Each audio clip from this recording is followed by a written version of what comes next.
नमस्कार, बहुत स्वागत आपका आदि टीवी पर। मैं हूं आपके साथ पारुल। सीधा रुख कर रहे हैं हरियाणा केंद्रीय का, जहां मुख्यमंत्री नायब सिंह सैनी संबोधित कर रहे हैं। सीधी तस्वीर आपको दिखा रहे हैं, क्या कह रहे हैं मुख्यमंत्री, आइए सुनते हैं। अंदर जब चुनाव चल रहा था, चुनाव से पहले भी मैंने कई बातें कही और ये कांग्रेस के लोग बोलते थे, कहा ये तो घोषणाएं कर रहा है।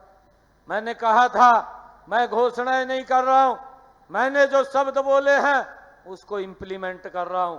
और मैं आज आप लोगों के माध्यम से उन लोगों को बताना चाहता हूं जो लोग ये बोलते थे कि ये घोषणाएं कर रहा है।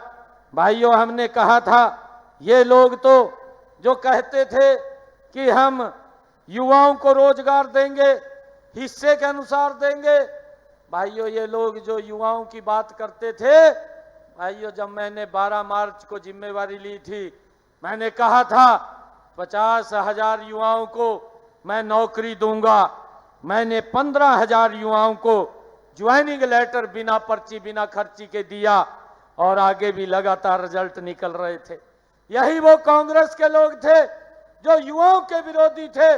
भाइयों, कोर्ट में गए, चीफ इलेक्शन कमीशन के पास गए और जाकर के कहने लगे, कहा भाई ये रिजल्ट रखवा दो, हरियाणा सरकार रिजल्ट निकाल रही है। और जो ये युवाओं के हित की बात करते थे, ये सबसे बड़े दुश्मन युवाओं के मिले और चीफ इलेक्शन कमीशन ने एक लेटर जारी कर दिया। कहने लगे कि जब तक कोड ऑफ कंडक्ट लगा हुआ है कोई रिजल्ट नहीं निकालेंगे। मैंने कहा नहीं निकालेंगे, हम नहीं निकालेंगे। मेरे पास युवा इकट्ठे होकर के आए, युवा कहने लगे, कहा जी जल्दी रिजल्ट निकाल दो, इस प्रकार का वातावरण बन रहा। कहा जी कभी कांग्रेस की सरकार ना आ जाए। मैंने कहा अभी चुनाव आयोग ने एक लेटर जारी किया है और उन्होंने कहा कि जब तक कोड ऑफ कंडक्ट है आप कोई रिजल्ट नहीं निकालेंगे।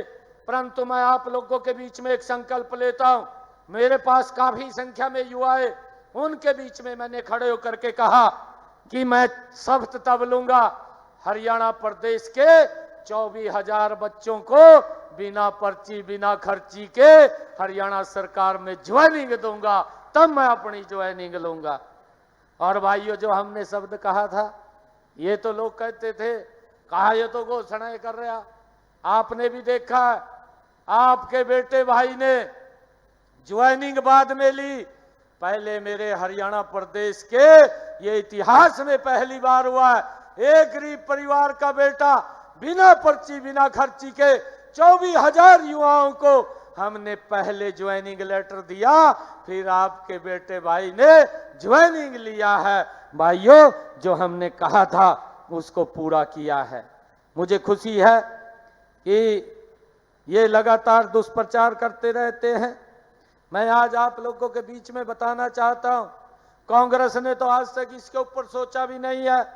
आदरणीय प्रधानमंत्री जी ने और हमारी डबल इंजन की सरकार ने इसके ऊपर विचार किया। आयुष्मान कार्ड और चिरायु कार्ड ये देने का काम हमारी सरकार ने किया है। मुझे खुशी है कि आज हरियाणा प्रदेश के 16 लाख ऐसे परिवार हैं, ऐसे मरीज हैं जिनको कोई ना कोई दिक्कत हो गई थी, उनके इलाज के लिए हरियाणा सरकार ने 2,139 करोड़ रुपया उनके इलाज के लिए